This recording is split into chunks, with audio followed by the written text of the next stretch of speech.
హన్మకొండలోని Balasamudram commercial ప్లాంట్ల వేలాన్ని నిలిపివేయాలని demand చేస్తూ BJP నాయకులు కార్యకర్తలు కాకతీయ అర్బన్ డెవలప్మెంట్ అథారిటీ కార్యాలయాన్ని ముట్టడించారు. కూడా కార్యాలయం ఎదుట నిరసన కార్యక్రమం నిర్వహించి ప్రభుత్వానికి వ్యతిరేకంగా నినాదాలు చేశారు.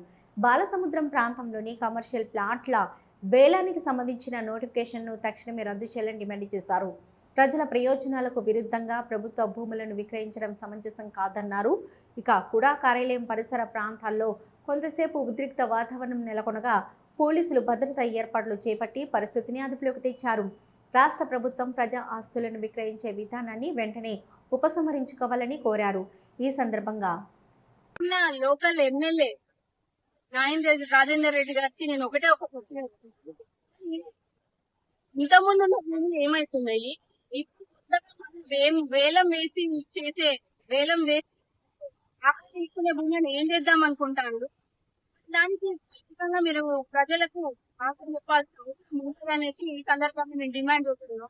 అని మాట్లాడితే బీజేపీ వాళ్ళు ఏం చేస్తుండ్రు, ఏమి ఇచ్చిండ్రు ఇచ్చినారు, ఏమి ఇయ్యలేదు, అభివృద్ధి పరంగా ఏం చేస్తుందో నేను సవాల్ చేస్తున్నా అని ప్రతి మాటకి అంటున్నారు.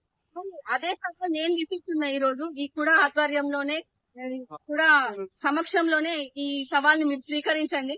మరి అభివృద్ధి భారతీయ జనతా పార్టీ తరఫున ఏం జరిగింది వరంగల్లో అన్నది మేము ఖచ్చితంగా మీకు సవివరంగా చెప్తాము. మరి మీరు కాంగ్రెస్ తరఫున ఏం చేసిండ్రు అని నేను అడుగుతున్నా ఈ సందర్భంగా. ఇంకొక విషయం ఏంటంటే, కోచ్ ఫ్యాక్టరీ ఇచ్చింది ఎవరు? మరి ఇవాళ ఎయిర్పోర్ట్ వస్తున్నది నెక్స్ట్, దానికి వాళ్ళు మనకి